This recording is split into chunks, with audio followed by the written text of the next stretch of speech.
Dream ko po sa family ko na magkaroon ng bahay. Maganda po talaga yung nakatira ka sa sarili mong bahay.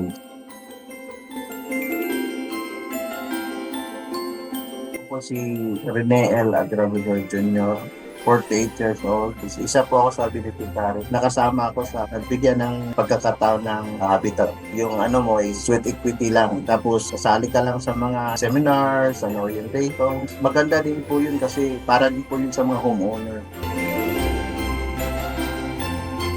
Napakarating blessing po yun na meron na kaming sariling matitirhan. Hindi na kayo nangungupa, may freedom ka po sa bahay mo. Andun yung kasama mo, pamilya mo. Elementary pa po ako, sir. Kaming magkakapatid. Mahilig po kami sa art talaga. Meron po akong shop dati. Nagpiprint po ako ng mga t-shirts. Nagagamit ko po yung arts ko po.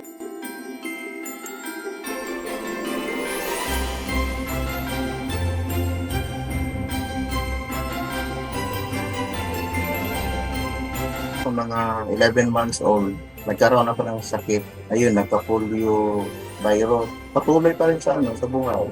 Pamilya ko po, sir. Wala po nagbibigay ng lakas ng loob. Dream ko po sa family ko na karoon ng bahay.